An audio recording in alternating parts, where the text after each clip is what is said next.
I'd like to introduce you to one of the fastest dirt bike females in the world. Guys, you better check those egos because she'll leave you in the dust. She is Ava Silvestri, and the sky is the limit for this young lady. My pleasure to introduce you to one of the rising female stars in the world of dirt bike racing, the fastest gas female out there, Ava Silvestri. So good to see you, Ava. Why don't you bring me up to speed on what's going on with your program this year? Pretty slow start to the year, honestly. Not the way I really wanted to start 2025, but I mean, everything's been consistent so far. So I guess if you look at it from a bigger perspective, great way to start out the year, I guess, in championship perspective. But yeah, kind of just got to get the ball rolling. I feel like at the beginning of the year, everyone's a little bit sleepy, to be honest. Haven't raced in a couple months. Just got to get back into those race flow and juices. And yeah, we're out here round 2, NGPC. Hoping to come out on top for sure. Changed up a couple things. Been struggling with some forms of bike setup, but nothing too crazy. Yeah, just definitely looking forward to trying something different and, you know, seeing how it works for me, seeing if it doesn't, seeing if it does. But I mean, in the big picture, you know, you got to try and see what works and what doesn't. And then, you know, from the end of the game, go from there, take the positives, take the negatives.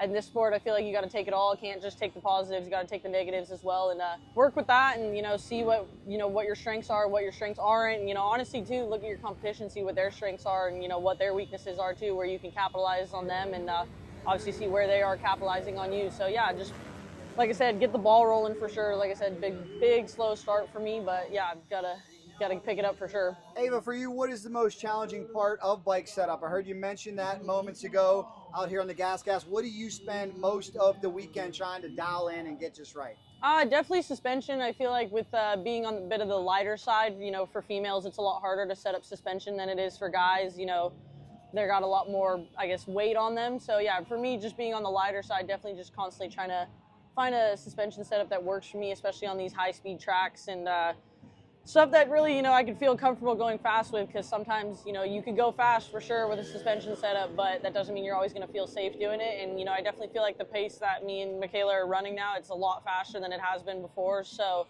yeah, just definitely being comfortable with the bike setup and suspension, because, you know, one wrong move, one wrong bump, you know, it could just send you wherever, and that's something that we don't really, as females, have as much upper body strength as guys to kind of like bring it back and hold it all together. So yeah, just really feeling comfortable with that suspension, and I guess the front end feel as a whole. I don't know if I believe you don't have the upper body strength, because the guns are looking pretty strong over here. Good job with all your training and everything. But you do bring up a great point that I believe from the factory, these machines are meant for like 165 to 180 pound male. Who do you go to get suspension help, being that you're a much lighter rider? The past year or so, I've been working with WP a little bit, and then a little bit of 707, and also my dad as well. He also does suspension. So yeah, I kind of got a wide variety of people helping me out, and just different suspension setups, and just also trying different people's suspension setups, and just seeing, like I said, what works for me and what doesn't work for me. Very cool. Ava, you are now 20 years old, getting ready to turn 21. How did you first get into dirt bike racing as a young female? My dad actually did it in his more teenage years and stuff, and then eventually took on the occupation of basically being a dirt bike mechanic, and that's still what he does now to this day. And then he ran a race team for a while as well.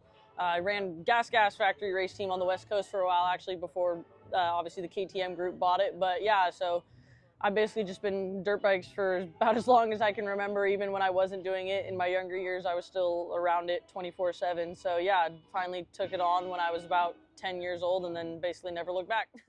Well, it's so cool, and it's really commendable that you are one of the fastest in the world. I got to ask you, with all your female friends, what did they think about what you do? I'm sure they might have different interests, different hobbies, different things they like doing. You were the dirt bike girl growing up. What do your friends think about this? I mean, honestly, growing up in a male-dominated sport, I'm not really around females much. So honestly, as much as it comes around being around females, I'm only around guys for the most part. So for me, it's normal. But yeah, I mean, at least with my sister growing up, she played soccer, and then I took on soccer as well. But then, you know, it got to the point where I had to choose in between. But I mean, in the form of, like I said, my sister, she's always been supportive of it and always, you know, respected it and everything. So yeah, I mean, normal high school life for sure. But I mean, went to a public high school, and all the girls there were, yeah, like either playing volleyball or, yeah, soccer, basketball, whatever. But I mean, for me, it kind of was always dirt bikes that just made me tick. So didn't really care what they were doing and honestly what they thought. So yeah, like I said, once I finally made the switch to really be full-time with dirt bikes, I kind of, like I said, was just been around guys ever since in a male-dominated sport. So yeah, it's just basically me and the boys out here. I love your attitude. Well, speaking of the boys, do you feel like they give you the respect you deserve in what you said is a male-dominated sport? Some of them yes, some of them no. I think a lot of the younger ones, they haven't really learned yet that some of us girls are actually doing just as much or more than them to be at the level that we're at. So I think once they get to that older level and age maturity wise, figure out that we really do belong out here, and we've earned our spot to be out here for sure. So well, what I think is so cool about you too, you are very selfless. You are giving back. Behind you is the bike of Lane Lorenzo, and he told me, he said, man, Ava helped me get a gas sponsorship. Ava helps me train. Why have you kind of taken Lane under your wing? I mean, growing up for me in dirt bikes, I had a lot of people ahead of me that helped me get to where I'm at. I had Casey Martinez, one of the best women. She's obviously retired now, but best off-road woman racer, won everything in the U.S. I had her to help me out. Obviously, I've had the Oliveras as well. I grew up around them. They helped me out for sure a lot too. And even Brandy Richards now on the East Coast. But yeah, I've had so many people before me help me get to where I'm at, and obviously that never goes unnoticed for sure. So it's now I feel like it's my turn to help out the people younger than me and coming up, and definitely just have to give back because at this point in this sport, it's you gotta use the people that are around you to get to where you want to go, and use your resources for sure. And I definitely see the potential in Lane and coming up in the pro classes eventually here soon. And yeah, I mean, got to help who you see the potential in, because anybody can be out there and just twist the throttle, but it's about who wants it and who doesn't. Love it, love it. Speaking about where you want to go, what is the ultimate goal? Do you ever see yourself transition into motocross, supercross? What do you want to do out here? What is the ultimate goal for Ava Silvestri?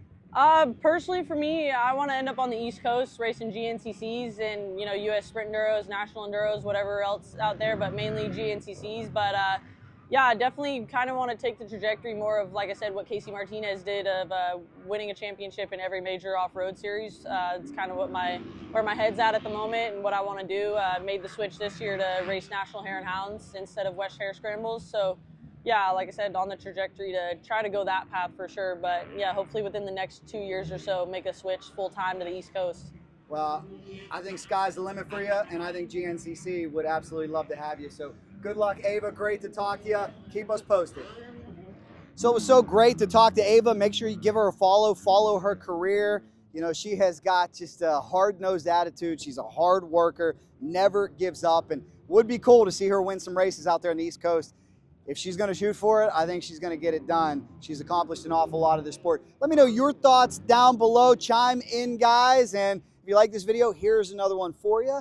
And anything else, cool dirt bikes racing, Racing Jack has got your back.